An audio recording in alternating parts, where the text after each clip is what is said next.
আসসালামু আলাইকুম ভাই ও বন্ধুরা, আশা করি সবাই ভালো আছেন। আমি আজকে পাঁচতলা ছাদের উপরে অবস্থান করতেছি। আমি আজকে আপনাদেরকে দেখাবো যে আসলেও আমরা যেসব জিনিস মূল্য দিতে জানি না, শহরের মানুষ সেগুলাকে কিভাবে যত্ন সহকারে রেখে দেয় খাওয়ার জন্য। দেখেন, অনেকের পরিচিত এই যে পিছনে যে কচু পাতা দেখতেছেন, আমরা গ্রামে ভুলেও কোনো সময় এই কচু পাতা মুখে নেই না এবং কি খায়ও না।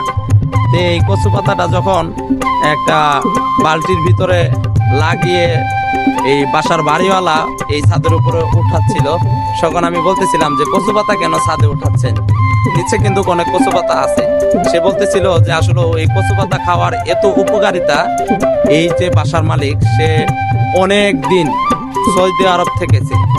সে বলতেছিল যে আমার এই কচু পাতাটা অনেক পছন্দের খাবার, আমি এটা অনেক পছন্দ করি এবং কি আমরা যারা শহরে থাকি তারা এই কচু পাতাটাই বেশি খায়। এরকম করেই সে বলতেছিল এই কচু পাতা এই জায়গা থেকে মাঝে মধ্যে কেটে নিয়ে যে ভর্তা করে, মানে ডাটা সহ 2, 4, 7, 8টা বা 10টা ডাটা নিয়ে যায় ভর্তা করে, আবার নতুন করে ডাটা হয়ে যায়।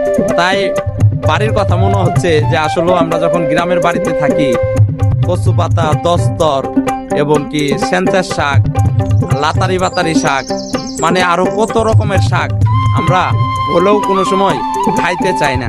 আর সেই জিনিসগুলা শহরে বিক্রি হয়, মানুষ টাকা দিয়ে কিনে খায়, তাও ভালো জিনিস পাওয়া যায় না। মানুষ মনে করে যে এগুলা পচাপাচি থেকে নিয়ে এসেছে। আসলেও এটা মনে করাই স্বাভাবিক, কেননা শহরের ভিতরে ভালো কোন জায়গায় এইসব হয়, সব পচাপাচিতেই হয়। তাই মানুষ এগুলা অনেক যত্ন সহকারে কেনারও চেষ্টা করে এবং কি খুঁজেও যার যার ছাদের উপরে তারা লাগানোর চেষ্টা করে। তাই এখন গ্রামের কথা মনে হচ্ছে যে গ্রামে আমরা যারা থাকি কেন আমাদের খরচ এত কম হয়, যারা এই শাক সবজি বেশি পরিমাণ খান, আর তাদের 100% খরচ কম হবে এবং কি আমরা কেন দিন দিন দুর্বল হয়ে যাচ্ছি। এই শাক সবজিগুলোতে এত পুষ্টি যা আমরা ভুলেও আমাদের মুখে আমরা এই শাকসবজি উঠাই না, এই পুষ্টিগুলো পাই না। যা দামি দামি খাবারেও এই পুষ্টিগুলো নাই। তাই আমরা সবসময় চেষ্টা করব, যারা গ্রামে আছি, আমি নিজেও চেষ্টা করব ইনশাল্লাহ। কেননা এই কচু পাতার যত্ন দেখে আমার মনটা ভরে গেছে এবং কি আমার এখন মনে হচ্ছে যে কেন বাড়িতে থাকার পরেও কচু পাতা বেশি বেশি খাইলাম না। ইনশাআল্লাহ এখন থেকে বাড়িতে গেলেই কচু পাতা রান্না করতে বলবো, কচু পাতাই খাবো, কেননা কচু পাতাতে অনেক পুষ্টি আছে, আমরা সবাই জানি। তাই বাড়িতে আমরা যারা থাকি সবসময় শাক সবজি লাগাতার খাবো এবং কি সব খাবারের সঙ্গে শাক সবজি আমরা রাখবো, শাক সবজি খাবো, নিজেকে সুস্থ রাখবো এবং কি নিজেকে ভালো রাখার জন্য হইলেও আমরা এই শাক সবজিটা খাবো। কেননা এখন দুনিয়ার সবকিছুই সার বীজ দিয়ে দ্রুত বড় করে, সেই জিনিসগুলোই বাজারে বিক্রি করে, সেই জিনিসগুলোই আমরা কিনে খাই, যে কারণে আমাদেরও ক্ষতি হয় এবং কি আমরা সুস্থ থেকে অসুস্থও বেশি হয়ে যাই। অনেক কথাই বললাম, সবাই চেষ্টা করব ভালো মন্দ দেখে খাওয়ার জন্য। আর আমি চতুর্পাশে আপনাদেরকে এই রূপগঞ্জ একটু ঘুরে দেখাই।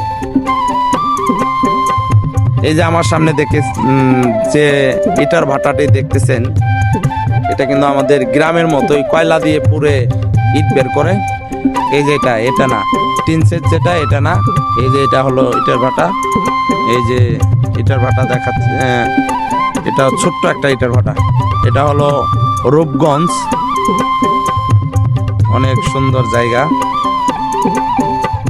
পিছনের সাইডটা দেখাই, এখনো অনেক মানুষ ঘর বাড়ি করে নাই, জায়গাগুলো ফাঁকা আছে, অনেক টিন সেট আছে। তবে দিন দিন এগুলা বিল্ডিং সব জায়গায় হয়ে যাবে মনে হচ্ছে, কেননা সব জায়গায় কাজ চলমান, সবাই কাজ কাম করতেছে। ইনশাল্লাহ সবাই আমার জন্য দোয়া করবেন, সবাই সবার জন্য দোয়া করবেন। মহান আল্লাহ তাআলা যেন সবাইকে সুস্থ রাখেন।